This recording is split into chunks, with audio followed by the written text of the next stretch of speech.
I'm going to miss you too, Gilda.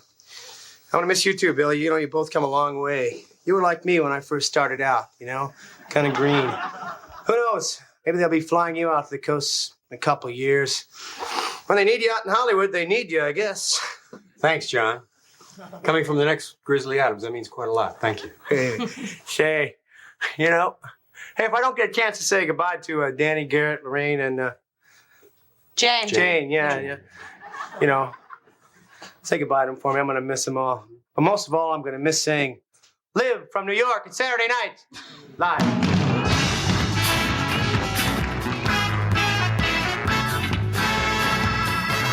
Hello and welcome to the Not Ready for Primetime podcast. We're Gary Seath and Brad Robinson.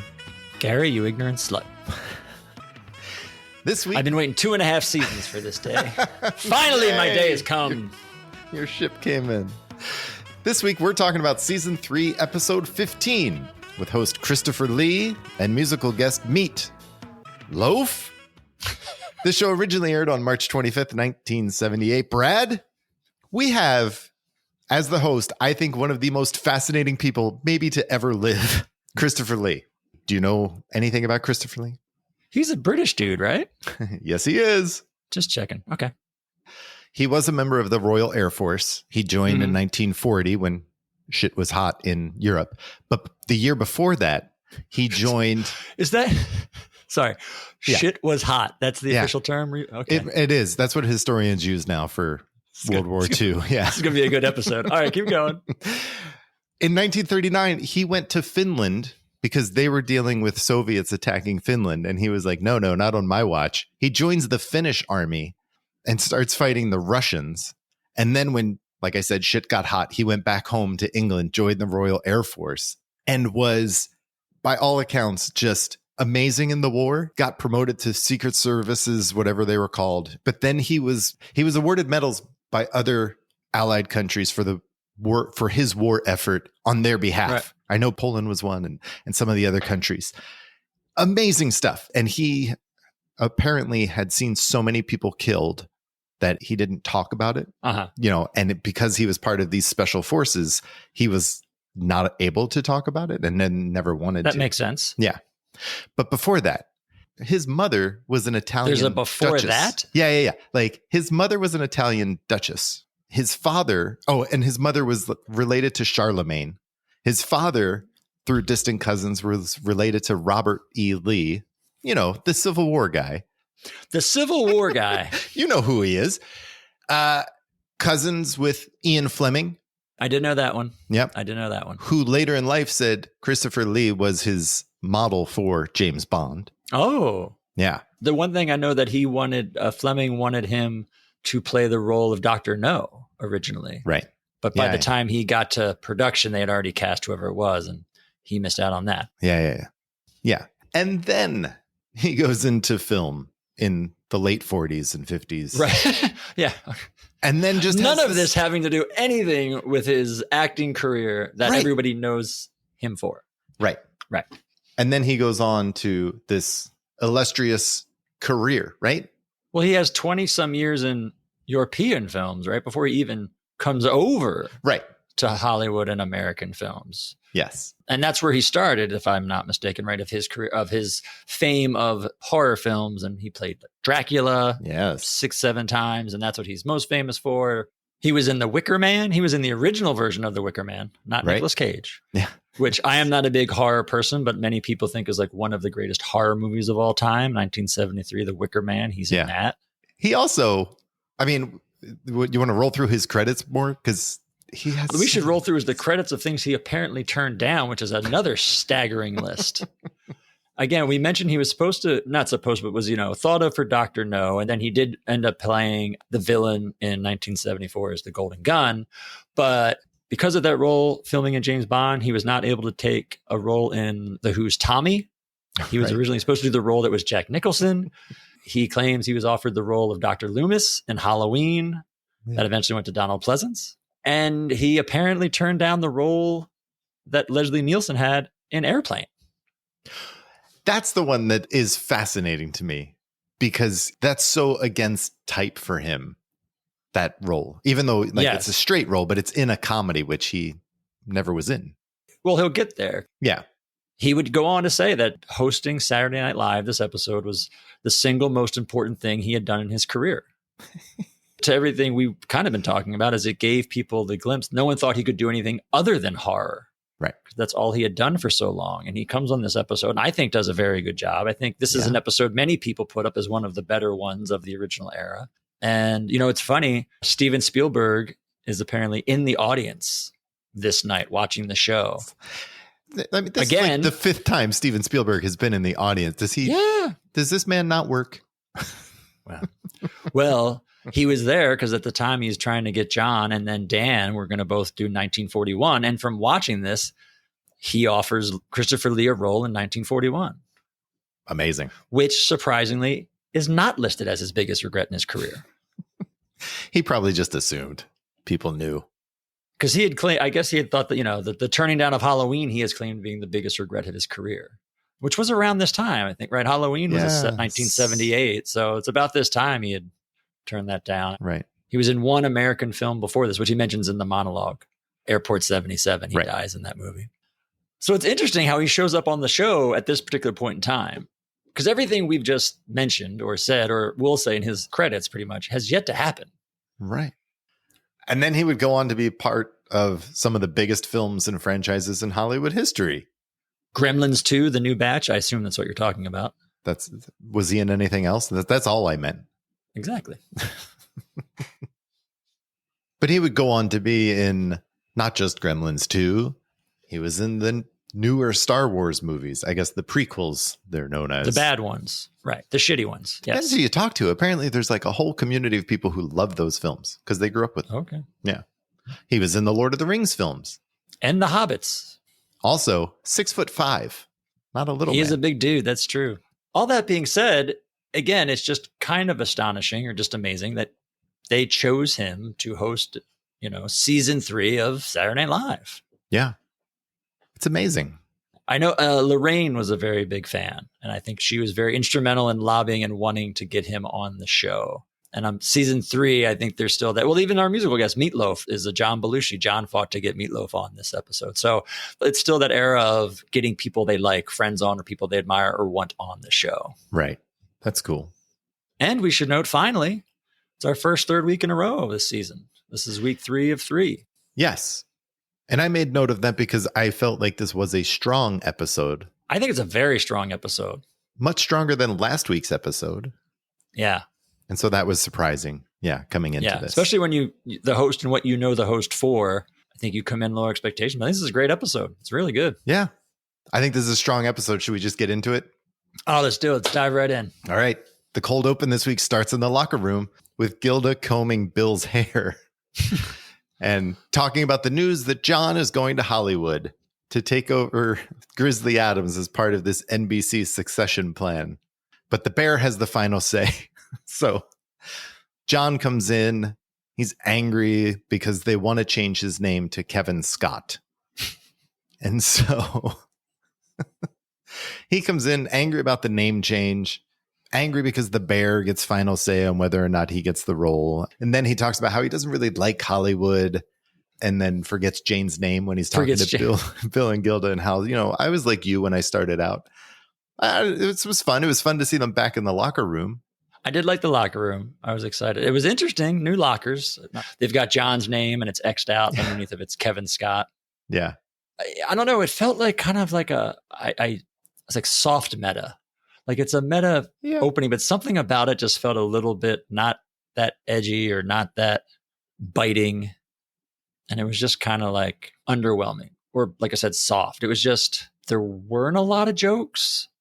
And it was all something about it being about John leaving the show just didn't seem as funny or as hip or edgy as maybe they wanted it to be. Right. The performances were fine and there wasn't a lot there.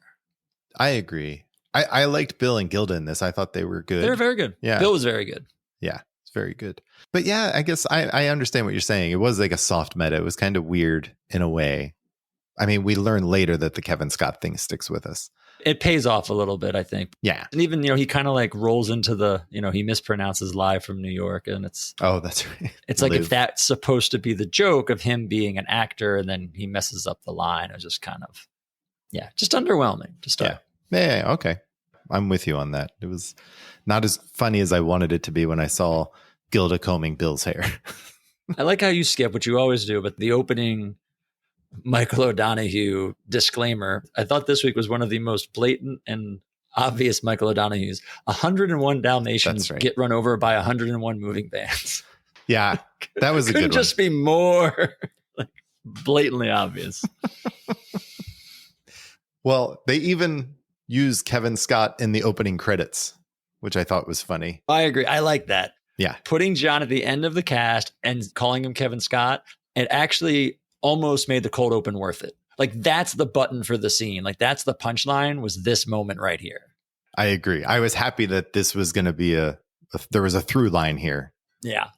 Then they announced Christopher Lee. He comes down with, it's a kick-ass mustache he's sporting at this point in time to host the show. It's amazing. Yes. It's awesome. And I agree with you. Right off the bat, when they do the dissolve in, you see him waiting at the top of the stairs. Yeah. I just can't wait to see what this dude does.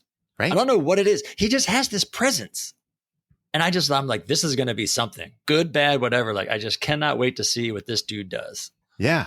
Yeah. So he comes down, he talks about being surprised and apprehensive about this environment. Mm-hmm. And he talks about his career to this point. He had already been in over 130 motion pictures, which is insane. It's insane. It's like 25, 26 years he's been doing this and he's in that many films. Anyway. And then he lists his films and at the end, not all of them, but, and you know me as Trixie in Honeymooners, which I thought was funny. Yeah, it was funny. And he gives a nod to what his films are, horror films. And he says, I've been in all these movies. Not all of them begin at 3 a.m. on Channel 9. Yeah. Which was a good joke. Very, you can tell he's going to have fun with it, which I love. I totally agree with you. And I was with you. And then I liked that he set up as a joke saying, I've been in all these films, but I have to turn down some of these horror films because they just don't make them like they used to. I'll show you some clips of films. And then we go and we see 3 films. Coming attractions. Yes, coming attractions. Previews. Right. It starts with Garrett and Lorraine and Gilda starring in The Island of Lost Luggage. This is just them like at an airport and Lorraine's trying to get her luggage from Garrett. And Garrett's like, do you have your claim check? And Lorraine screams in that Lorraine horror scream that she can do. Mm-hmm. And then Gilda comes on as this awkward person from a weirdo from the island. I was happy that they got Garrett in something right away and it didn't feel like forced.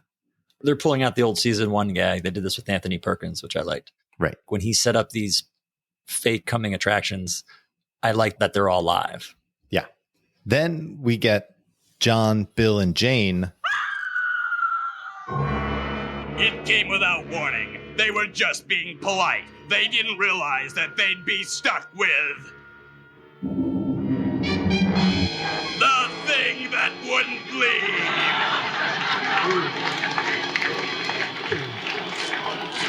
You see, we both have to be at work real early tomorrow morning, see? God, I'm thirsty. Is there anything in the fridge?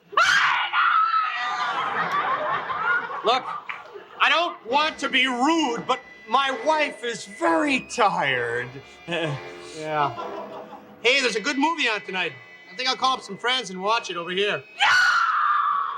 It came from beyond the grave. A creature so rude, so inconsiderate, they thought it would never leave. I'm gonna make a long-distance call, okay? The thing that wouldn't leave. You may never have guests again. The thing that wouldn't leave. This is one that's on all the John retrospects highlight. They always show this one. Yeah. It's quick, it's easy, and it very much encapsulates John as a performer and on the show. It's a great highlight of him. Yeah. I should say one of the things that's funny on this, which I never knew till recently, I was reading that Blues Brothers book.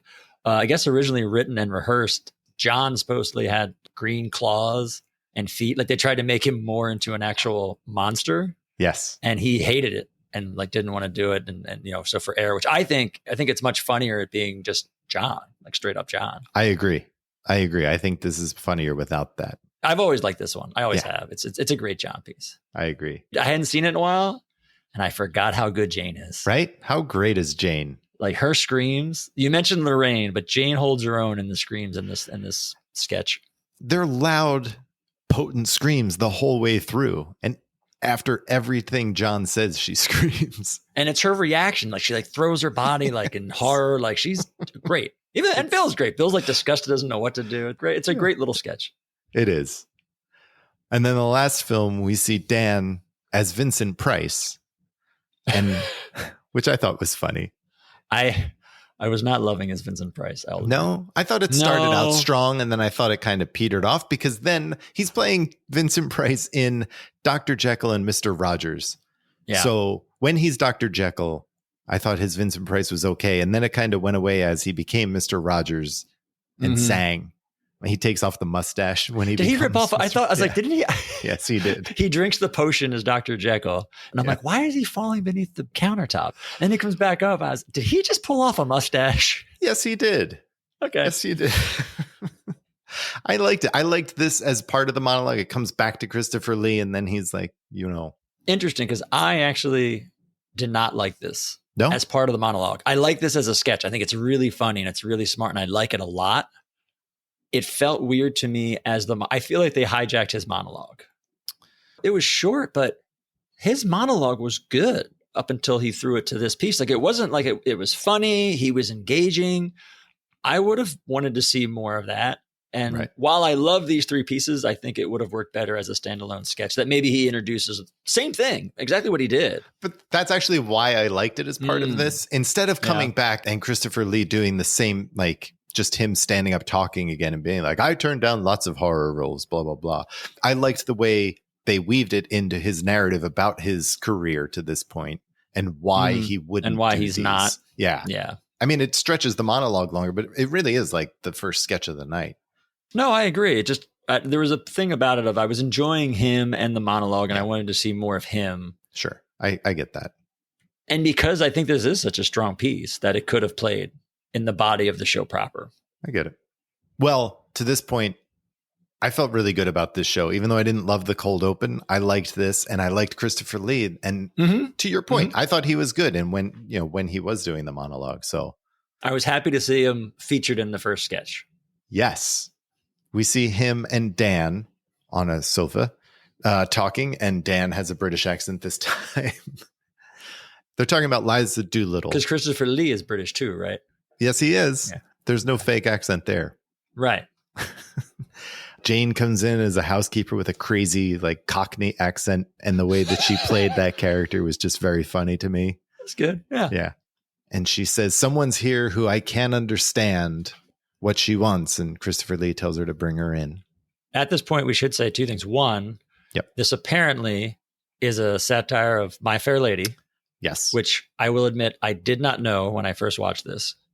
Which I think makes my next statement even better, is that as soon as Jane makes that announcement that there's somebody here, some American she can't understand. Yeah. I wrote down Baba Wawa. Oh, really? Yes, I did. I had no idea this was a My Fair Lady parody kind of thing. I had no idea. I just heard her come in and mention like an American woman that I can't understand. And then my next note was, holy shit, I was right. Good job. Thank you. Yeah, so they throw Baba Wawa into this My Fair Lady where Christopher Lee is playing Henry Higgins and Dan is playing Colonel Pickering. And Baba Wawa comes in. What a lovely word, were we? I was thinking of renting a flat myself in London. Nothing elaborate. All I want is a room somewhere. Lodgings are very scarce these days.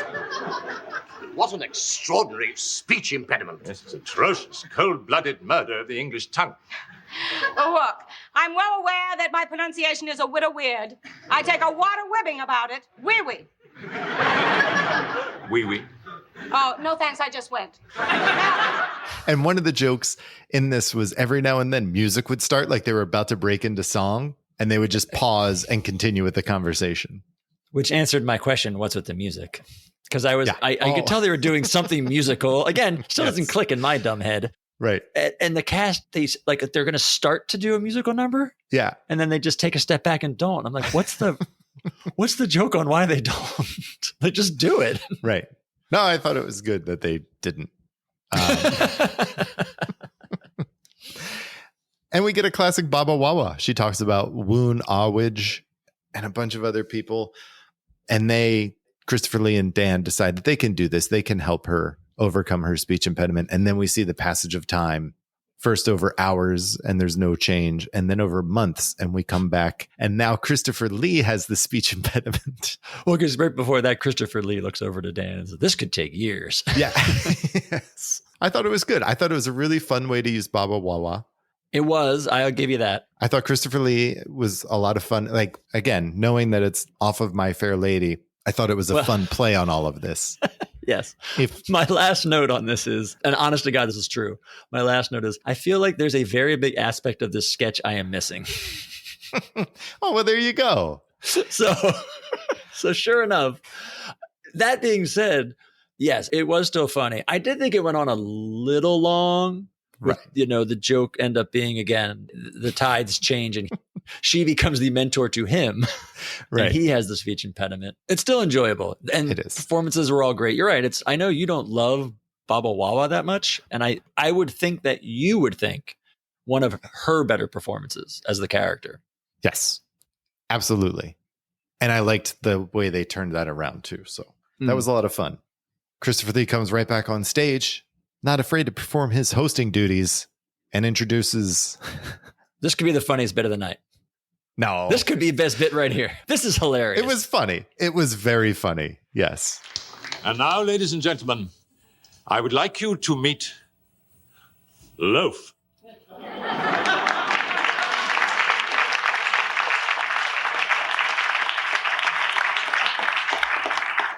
I beg your pardon? What? Oh. I'm sorry. Yes, of course. Ladies and gentlemen, Meat Loaf! This was a really fun way to introduce Meat Loaf. It's so stupid and so funny. Yes. His reaction, beg your pardon? Yeah. This is an example of stupid and funny being done so well. I don't know. I loved it. This is what made me, I was like, should have had more of a monologue with this guy. Yeah. He is funny. He can handle it. He totally can. But we do get Meat Loaf. He comes on and sings No Place to Go. Yeah, all revved up and no place to go. Now, he only has the one album at this point, correct? Yeah, this was his debut album. Bat Out of Hell came out the fall of the year before. This will eventually be a single. What's interesting, Bat Out of Hell is still one of the top 10, top 5 selling albums of all time. Yeah. But it started off slow. And honestly, this performance on SNL I think really helped Meat Loaf get exposure and get notoriety and excel, because at this point he had 2 singles. One came out, I think, in the fall. His second single had just come out earlier this month that he's going to play later on. But the album wasn't really selling. Again, it's a great instance. I feel like the show's doing it a lot this season. Yeah. Especially musical acts. Musical acts on the rise. This is a guy who's not very popular yet. His album's been out for 4 or 5 months at this point. Not really getting a lot of traction. And John Belushi's really instrumental in getting him on. Right. Meat Loaf at this point had done the original theater run of Rocky Horror Picture Show. Then he did a smaller role in the movie. He had done a Broadway show called More Than You Deserve that Paul Schaefer was the musical director of. And then after that, he went and did the National Lampoon show, the touring show, which was directed by John, right, and starred John, Bill, and Gilda. And in that, he was actually John Belushi's understudy. So he's got a huge connection to the cast already. So it's not a surprise, again, of not even just John, but all of, a bunch of those guys wanting somebody they know to come on the show. That being said, does he sound good? It's funny. In my notes, I have that he started off slow. Like at the beginning of the song, I didn't think he sounded great. And then by the end, I thought he did. So somewhere in there, he figured it out. And what I really think it is I don't know if he couldn't hear himself or what, but when his backup singers started singing, after he came back from that, it felt like that's when he got back on track. Yeah, I couldn't even tell. I wrote I think I know this song, but maybe if it was sung better, I would know, because There were like instances where I'm like, I think I know this, but then he keeps singing and I'm like, do I? But it does get better. I had a note. I'm like, okay, getting better. And it's a not slow, but there's a part in the halfway point where it really revs up. Right. Exactly. Quote unquote.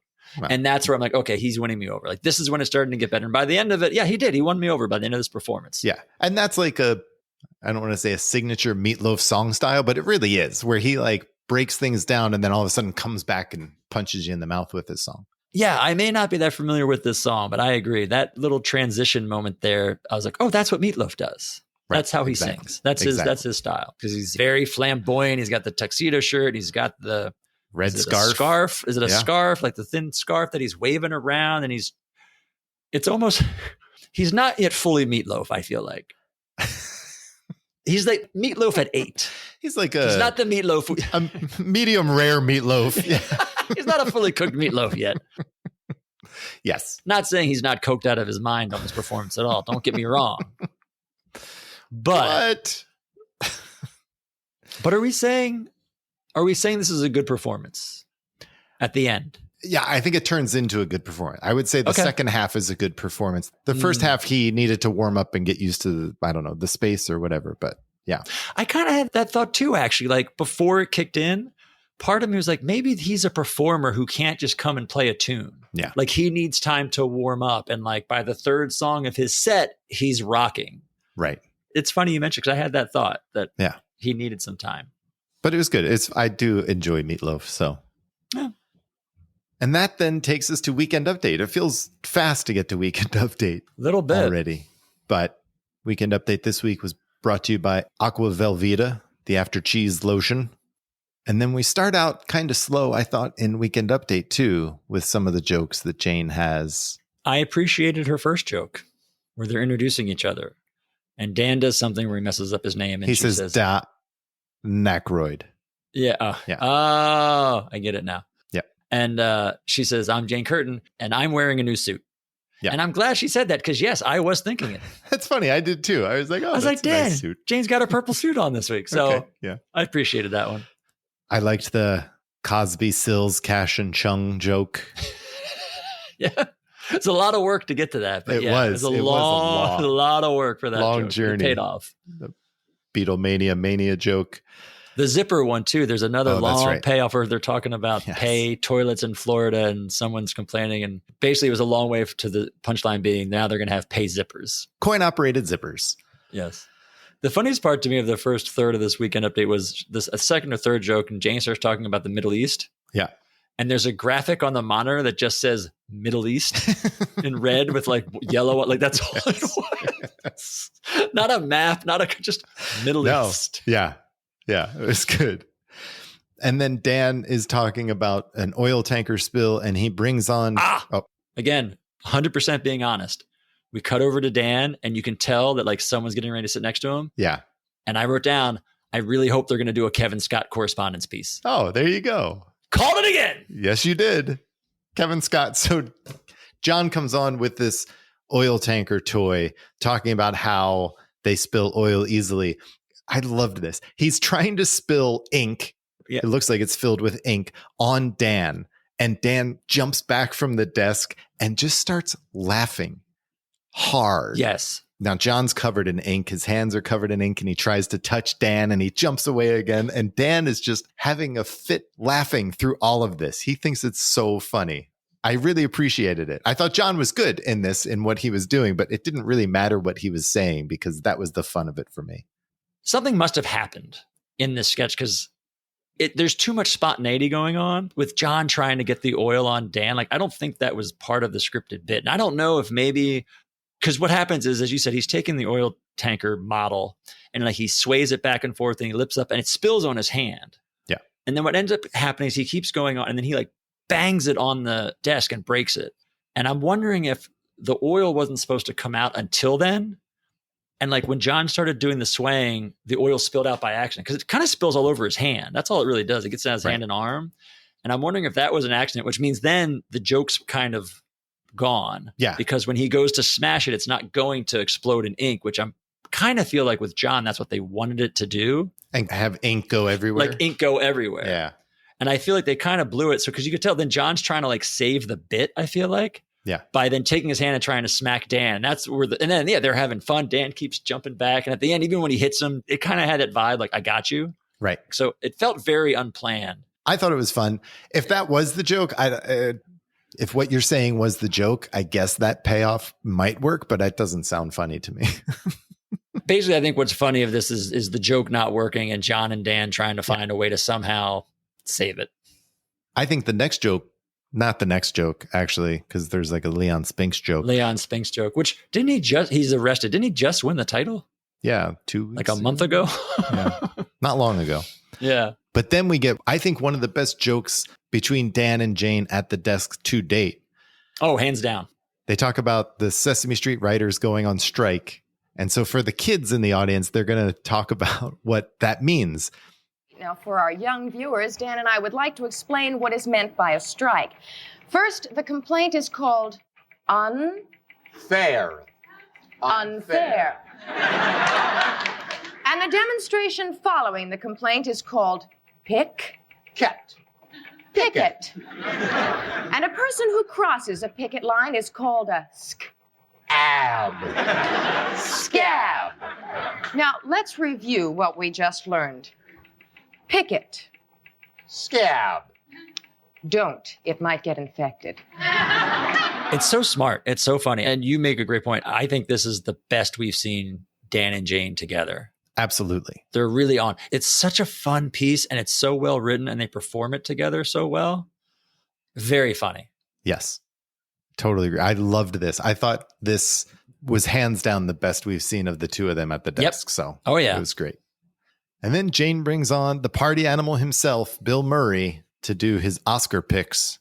And he brings out a giant board that has all of the Oscar nominees for Best Actor, Best Actress, Best Supporting Actor, Supporting Actress, and Best Picture. He basically covers up Jane with it when he throws it on the desk. She's behind it. That thing is huge. My immediate reaction was he can't reach all the way over there to get to the Best Picture ones. But then he goes through and picks, who he thinks is going to win each of these categories. Best Actress, Best Actor, I thought was funny. He calls out Travolta for canceling on the show. And he says, this little weasel can go make movies in Brazil for all I care. Yeah, it's good. He picks Best Actor, Best Actress. And then he's like, who cares about supporting actors and actresses? Whoosh, wipes him down. And then he goes to Best Picture and he only picks one because he is the only one he saw. Yeah, he saw Star Wars on a small screen in Canada, which means he really didn't see it. Yeah. This was funny. I mean, it was fine. It was a little long. Long, but it was very good. And this becomes a staple. He'll do it the next 2 seasons that he's on the show, and he'll come back and do it 3 times when he hosts. So amazing. And then from there, we're still in Weekend Update, and we get our very first point counterpoint between Jane and Dan. And now it's time for a new Weekend Update feature. Dan? Yes, tonight we'll treat the topic of whether a point counterpoint segment has any point. Here's Jane with the anti-point counterpoint point, and I'll be taking the pro-point counterpoint. Jane? Dan, these point counterpoints are getting a little absurd, and it's all your fault. It seems that no matter what I say, you'll disagree with me. If I came out for the imprisonment of murderers, you'd say, no, let them go. You're a pompous ass, Dan, obnoxious, arrogant, and snotty. I don't like you, and I never will, so sit on this, Dan. I hope I made my point. Jane, you ignorant slut. I don't automatically disagree with you. It's just that you always take the asinine side of any issue. As for murderers, Jane, they shouldn't be locked up. They should be killed. Anyone who says otherwise simply has a geranium in the cranium. As for your assessment of me, Jane, frankly, I'm surprised. Point counterpoint is supposed to be a forum for the exchange of ideas, not an exercise in character assassination. Who did you sleep with to get this job anyway? What a reaction, right? Again, first time we've heard it, but it gets a big response from the crowd. Yeah, huge response. I thought that was fun. And again, the two of them together working really well. Obviously, this works well because we see it for a long time. But it was really good to see the two of them working well. The piece itself is very meta. I mean, they do a point counterpoint about the popularity of point counterpoints. Yes. So for the first one, it's even like smarter and better. Like that's how this starts. Then you see how good it is. And from there, Now we'll see it, however, 10, 12 times down the road. But I like the subject matter and how they dealt with this really funny. From the opening line, Jane, you ignorant slut, to the very end, who did you sleep with to get this job anyway? Yeah. It was just so smart, so well written. They attack each other great. It's just really good. I thought this was one of probably my favorite weekend update of the season. I agree. Best update of the season. Yeah. It felt fresh. It felt fun. There's John at the desk. There's Bill at the desk. There's point counterpoint. Does not feel like a long weekend update. I thought jokes across the board, decent and funny, even though they're timely as always. But the jokes seem to have, or I guess maybe this is the performance. They had an energy that I feel like we haven't seen for a long time in Weekend Update, culminating in a fantastic point counterpoint with Dan and Jane. 1,000%. Yeah. This to me felt like the very first time the two of them, you mentioned a little bit ago, felt on. Yeah. Just their back and forth of reading jokes and handing off to one another. First time they felt like a team. Yes, absolutely. You've been waiting. You're like, where has this been? Right. And it only took us 15 episodes for the two of them to really gel and work together. So that's...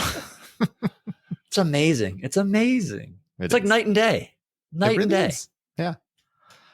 Our first sketch after Weekend Update is we start with Jane again, and she is consoling Lorraine, who's playing her daughter, about her dead dog. Tippy.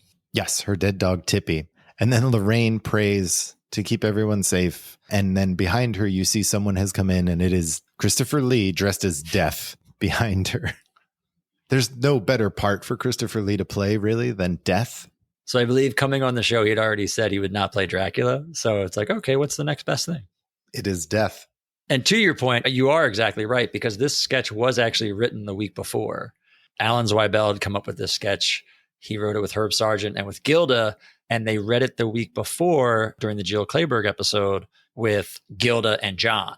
And it was Dave Wilson who had the idea of, let's hold off on this and let's save this for Christopher Lee. And everyone's like, yes, of course. Yeah. And as you said, perfect person to play Mr. Death. Oh, absolutely.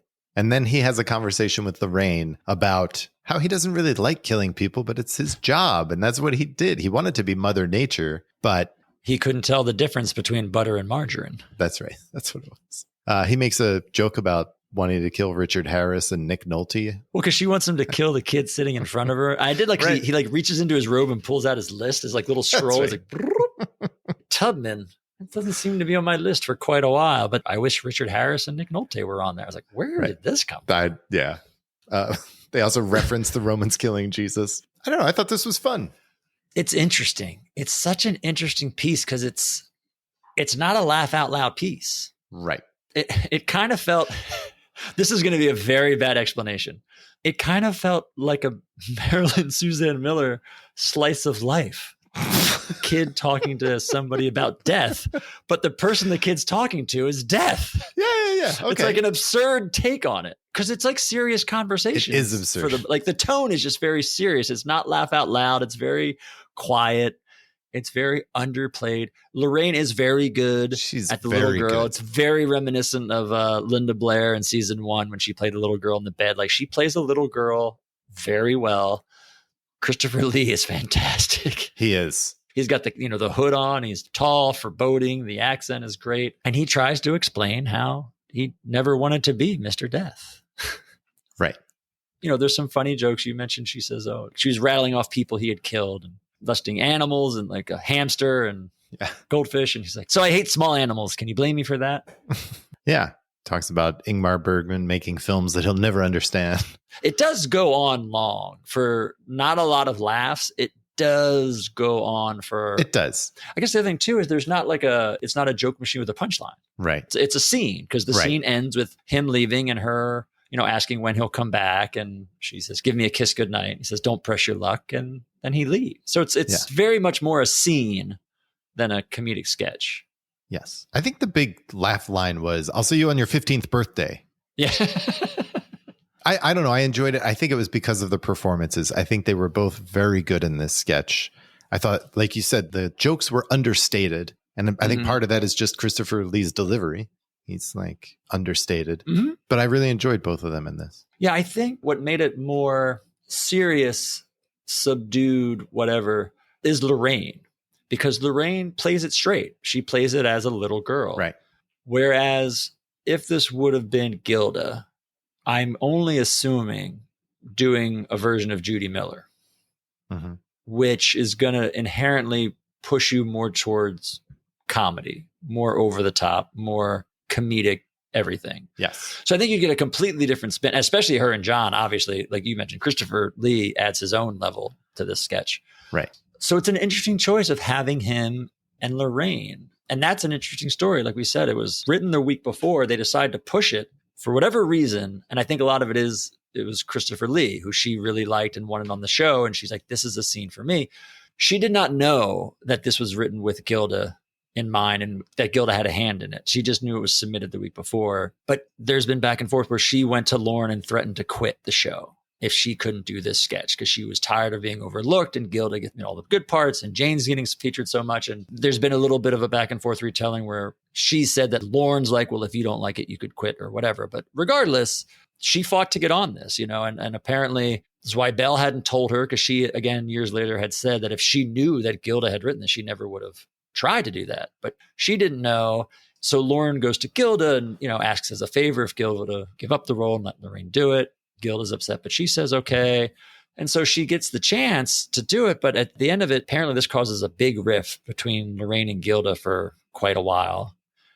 Gilda apparently for years after the fact, when this would show up on replays, would call Zweibel and yell at him for not fighting for her more to keep this sketch. I don't know. It is, it'd be interesting to see a Gilda version. I just think it'd be a completely different tone. It could use a different tone. Garrett solo to camera as Anwar Sadat. They should have brought OJ back for it. Didn't he do Sadat in the movie preview, right? I think he did. Yeah. Yeah. So he's talking about how he doesn't know what to do because of all of the conflict in the Middle East. He went from being Time's Man of the Year to possibly not making it through the year. And if you have any ideas or suggestions for Anwar Sadat, and then he throws an address up on the screen, please send them in. That's a long way to go for that payoff. It was, yeah. I mean, I got there a lot quicker than Garrett did. And it's a shame because it's funny. By the time you get to the end and Garrett gets there and he says, I have no idea. If anybody out there knows what to do, send me your suggestions. So like the joke itself is funny. It just took so long to get there. But first time we see Garrett do Anwar Sadat, we'll see him do it a few more times before he leaves. Now that he's swiped it away from OJ. Well, from there, we get one of your favorites. Christopher Lee comes back on and introduces this week's Gary Weiss film. This one is Cold as Ice, and it's just the song Cold as Ice being played over a montage of a woman killing a guy with scissors in the back, and then she shoots him. You know who with the a guy handgun. is? No, who is the guy? Stacy Keach. Oh, really? Yeah, obviously a young Stacy Keach. That's funny because I was wondering who it was. Yeah, this was, I don't know. I did not enjoy this. I got nothing. I mean, I didn't like it as usual. It's obviously not meant to be funny. Really, there's a couple, I shouldn't say that because there are some times at the end, I don't know why they put this on. But it is gradually more violent. Yes, there's scissors in the back and then she shoots him with the revolver. And then there was one kind of laugh chuckle that came from the audience where she then pulls a shotgun and she cocks a shotgun and then that kind of got a laugh. But there's two questions. I don't know why they put this on. I don't know. I understand, not all Gary Weiss films are funny, whatever. I mean, this is kind of like a pseudo music video, I guess. But my bigger question with this is, if you're Gary Weiss and you're going to do a film this week, why not do it with the host? This strikes me as a great host to do a short film with. Absolutely. Whether or not you spoof or do whatever of the horror genre, it's just like you have a guy. And let's be fair, he's not in a lot. Right. The host is not in a lot of sketches tonight. So like he, in theory, had the time this week. It just feels like a missed opportunity to utilize the host in something. I totally agree. And we've seen Gary Weiss do good stuff with host. Broderick Crawford, Buck Henry, Elliot Gould. So he can do it. Yeah. That's what I was thinking of, the Broderick Crawford piece. Yeah. Doing something like that with Christopher Lee would be great. It would be great. The one thing, just so I'm not completely negative on Gary Weiss, the one thing I will say is I did think this one was edited fairly well. Like there was a purpose to the edit. Sometimes we're like, who edits these things? There was definitely a rhythm and like it was definitely edited together more stylistically and polished than some of his other ones. Yeah, I mean, it helps to edit to music too. Yes. But then we're back with a live commercial with Dan. He's at Del Stater's Rabbit Hut, where you pick your own rabbit, where they're bred hourly. And then Bill and Jane come in as a couple. They have a kid there. They all pick out their rabbits and then eat them. It's kind of like Mel's Char Palace. A little bit like Mel, a little bit more like live action Mel. Yeah. Yeah. I mean, this is fine. It serves its purpose. You know what I mean? Like, it's not a bad sketch at all. It's one of those out of left field SNL humor sketches that they still can do. Mm-hmm. A restaurant where you come and pick your own rabbit and they cook it in front of you and then you eat it. Yep. And on the rotisserie. Yeah. The rabbit roto broiler. Yeah. It's very SNL. And, you know, Dan's got a nice handlebar mustache. Yeah. I'd like to think it was a nod to the host. I don't know, but it's just, he's got this huge, like circus Raleigh fingers mustache happening. Yeah. But he's got like an old timey striped shirt with the arm bands and the wicker hat. And it's small, you know, it's quick. It's got some subtle jokes. You know, they bring the kid, and I did like Dan's line. Every kid under 13 gets a free pair of rabbit's feet. He's like, here you go. We got plenty of them. Yeah, we got plenty of them. That was funny. And they end it with like an Easter joke about a KFC type bucket of rabbit. Bucket o' bunny. Is that what it was? Yeah. Yeah. Like I said, I think it's a nice little sketch to put in the episode. Yeah. But that's what it was, and it serves its purpose fine. Yeah. It fills that spot nicely. Yeah. Well, from there, we do get the host in the next sketch. So it starts with Christopher Lee and John outside of some sort of gate. You don't really know what's going on, but there's thunder, lightning, it's a storm, and Jane comes in and they need to get into the gate. So she's the one that has to ring the bell. And then we cut to inside the house. I've got to stop you. Yep. So yes. And you get the idea, at least I did, that they're there to find Dracula. Yes, right. They're like Dracula hunters, like Van Helsing or whatever, because Christopher Lee's carrying the wooden stake and the hammer, and they're fine. They need the woman, whoever the woman is, to come because she's the only one he'll let in. And knowing that he wasn't going to play Dracula at this point in the sketch, I'm like, this is great. This is a really fun twist on Dracula. You're going to have Christopher Lee be the hunter, and they're going to do a Dracula sketch without Christopher Lee being Dracula. Very funny. I think this is a great twist on Dracula. Agreed. Yes. And we go inside, and the him is Dan as Richard Nixon. Yeah. Again. So Dan as Nixon is talking about having just finished his memoir. He's talking to himself like he always does as Nixon. And he lets Maureen in. The Maureen is Maureen Dean. So he lets her in and then unwittingly lets in Christopher Lee and John. And he realizes why they're there. And then he starts to try to coax her to come around to be with him. Yeah. Yeah. And then it's like they're talking about killing the soul of Watergate, which is in this giant manuscript that Nixon had just finished. And he's trying to stop them, obviously. And Christopher Lee says, show him the picture. And John's like, oh, I forgot it. I'll be right back. And then he comes in with a picture of Eisenhower, which frightens Nixon. And they're able to drive the wooden stake through the manuscript of the book, and therefore killing Nixon. Or so they think.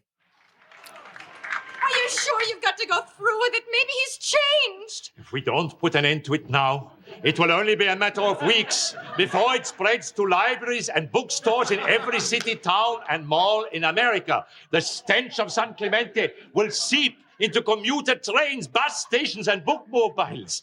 The country will reek as never before over this foul affair that continues to decompose but refuses to die. We can't permit the undead to go on haunting us. We must put the soul of Watergate to rest now.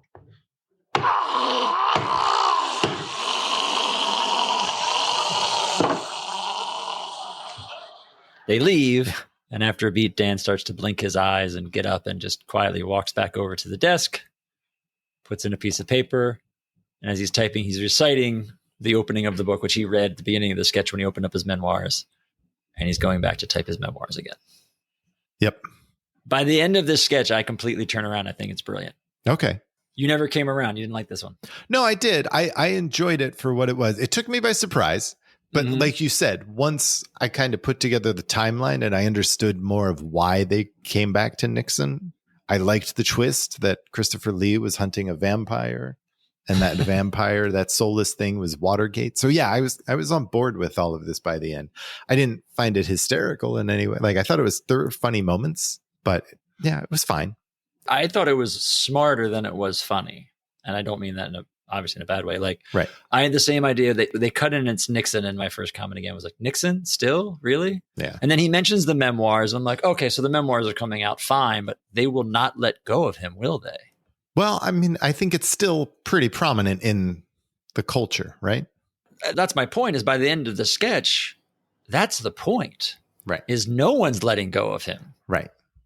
I think it's brilliantly written. This is Franken and Davis with Jim Downey. You can tell there's a lot of smart Jim Downey stuff in here.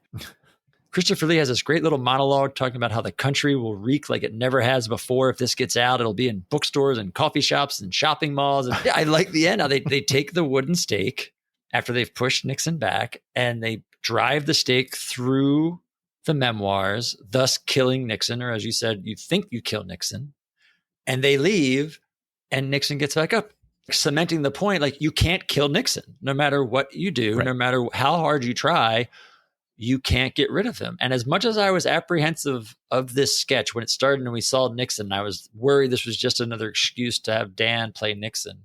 I really liked it. It had something really smart to say at the end of it. I don't know. I just think this is a very well-written sketch and it's performed well. Dan's Nixon he's gone the gamut of Nixon of like very subtle versus very way over the top. I feel like this was right down the middle where you want it. Yeah. John does an upstage. Jane is really good. By the end of this sketch, I was a full convert that this was a fantastic sketch. All right. I'm not as on board with you, but I totally understand and I agree with you. I think it's good. The writing is very good. And I do like that Dan wasn't over the top Nixon like he could be. Mm-hmm. Yeah. And it made great use of the host. His accent was a little odd. I think he was trying to do like a Van Helsing accent, like a I'm assuming Eastern European accent. Wasn't. The guy already has an accent. Let's not do another one. You know, he doesn't consider it an accent. Because he's British? Yeah. Did Richard Belzer feel off to you? Because he's next. He comes on with a special guest spot. Off and on. Yeah, we get some stand-up from Richard Belzer. So he also had a history with the show, right? He was the warm-up guy? He used to be the warm-up guy in season 1. Yeah. And then, he is another person who's, got connections to the show. He was on the National Lampoon Radio Hour with Chevy and John and Gilda and Bill. And he was part of the Channel 1 comedy group with Chevy. He was in that movie, The Groove Tube. Oh, right. So. And according to friend of the pod, Ian Fermaglich, he is cousins with Henry Winkler. Allegedly, yes. Yes. So he does a stand-up set where, he's talking about wedding singers, and he was drunk at a wedding. He asked them to do a medley of the Rolling Stones, and then he performs that as a wedding singer doing like jazz renditions of the Rolling Stones. Then he does a Mick Jagger impression, and it does an impression of an 86-year-old Bob Dylan in concert, which is pretty close to modern day. Yeah. I was like, I can't wait to see how close this is. Yeah. Oddly enough, not very, but whatever. No. Yeah, I thought this was funny. It was like a funny, I don't know how long it was, but it was a funny set.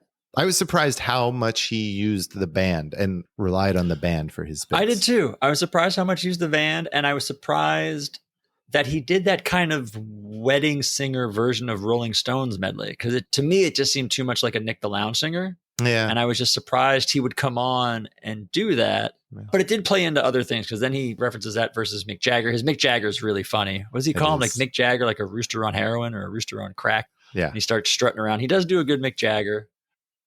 He takes a bump, like he falls on the stage there on purpose. Yeah, he hits the ground. It's the joke. This, to me, felt like a very Steve Martin joke. I thought so, too. He runs his hand through his hair. He goes, oh, my hand's caught in my hair. And he falls to the ground, hits the ground.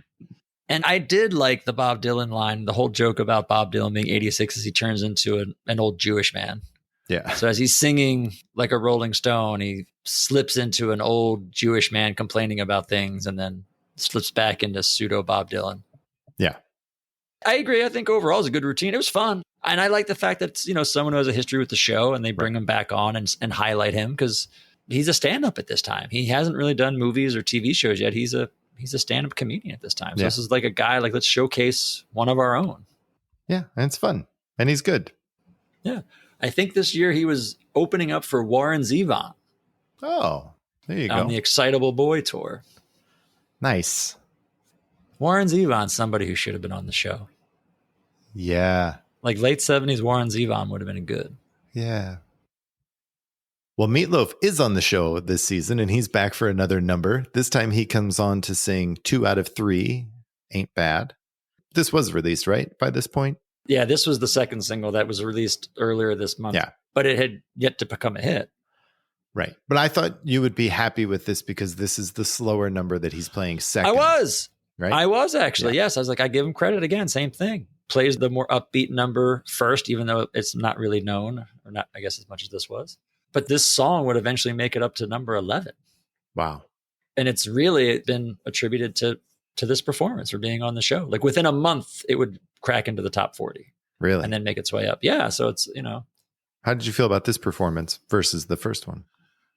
I don't particularly like this song, but he's performing the hell out of it. Yeah. I feel like anything that we were kind of talking about the first half of that first number of like getting the jitters out or nerves or warming up or whatever, that's gone. And he comes out the bat singing this on fire. Like a bat out of hell? Like a bat out of hell. Yeah. I still think it's not a fully cooked meatloaf. I think he's at like a 7 or an 8. You can see there's something there. The flourish, the pageantry, the theatrics. You can see it's there. And Yeah. He's got a blue scarf this time. You know what bothered me about this, though? this song or just in general or what? This performance. Mm-mm. The goddamn garage set. Yeah. Singing It's this back song again. on this set that looks like a garage. It says garage. I was like, this is not, I don't know. It just made everything feel out of place and awkward. It's a weird set. I agree. It's not conducive to a good music performance, I feel like. Yeah. Yeah. Well, there's no better follow-up for Meat Loaf. I was gonna say, I don't even know how we ended that to transition into this next thing now. The proper dessert after Meat Loaf really is Mr. Bill. It's the perfect sketch to like wash down that meatloaf. This week we get Mr. Bill at the circus. Yeah, this is the first time we've seen Mr. Bill in quite a while, isn't it? Since last season, yeah. So we get the, Mr. Bill, Sluggo, his dog Spot. This is a good Mr. Bill, in my opinion. I don't know. It's one that I've seen a bunch. It's funny as you were going, I was going to say it's Mr. Bill. They're all pretty much the same. And again, not saying it as a bad thing, but they're all the same thing. This one just happens to be at a circus. It's funny. There's a good bit of a lead up before they get to the circus. Spot comes and Mr. Sluggo comes and they need to feed Spot and Sluggo brings his special dog food. And that's not special dog food. That's poison. And then feeding Spot is what gets you the first, oh no. And I like how the dog dies and they roll the dog over on its back. Mr. Hand comes in and puts the dog on its back. It's funny. Yeah, it was good. But yeah, it's, okay, how do you torture Mr. Bill at a circus? All right, you tie a balloon to his hand, you juggle with a bowling pin, a high wire fall, and you shoot him off from a cannon. Yeah. And in those little nuances of the chain, like there's some fun stuff. Like when the balloon gets tied to his hand, it rips his arm off. Yeah. And then there's a shot of his face and the severed arm is like floating through the screen as the balloon's carrying it away. Like I thought that was good. And I liked when he goes to stuff him in the cannon at the end. He's in pieces at this point from falling off the high wire. It's like legs, body, and the last thing he does is stick his head in. So his head is at the outside of the cannon ready to go out. But yes, the return of a friend of the pod, Walter Williams, is back. Season 3 with Mr. Bill. Yeah.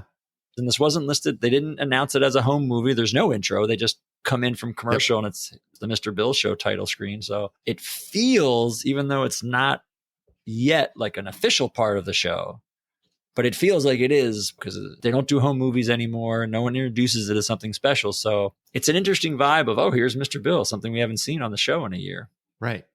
But I thought it was fun. We hadn't seen it in a while. It's the same old jokes, but I still think they're funny. I'm sorry. Yeah. No, I agree. It still with works. You. It's still fun. But that's our show. Yeah. I said at the beginning I really liked this show, or I thought it was a really strong show, and I think it is. Not much Gilda, though, huh? Well, there's not much Christopher Lee either now that, when we're looking back on it.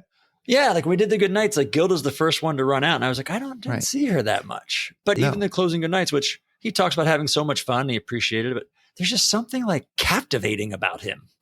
I'm like, why did we not see more of this guy? Right. That's why he was in over 250 films. I mean, yeah. Makes sense. Yeah. A really fun episode. I think for me, it was kind of a bounce back after the Jill Clayburgh episode. Starts off a little slow. Again, the cold open, we thought a little bit slow. And then I didn't love the way they did the monologue where they threw those sketches in his monologue. Yeah. But after that, that's, I mean, very solid. It's a solid episode. But yeah, he's only in 3 sketches. Yeah. It feels like he's in more because, again, his intro for Meat Loaf the first time is really good. And he introduces Gary Weiss's film. So he does pop up enough in little bits and pieces. But you wanted to see more of him. That's all. I mean, yeah.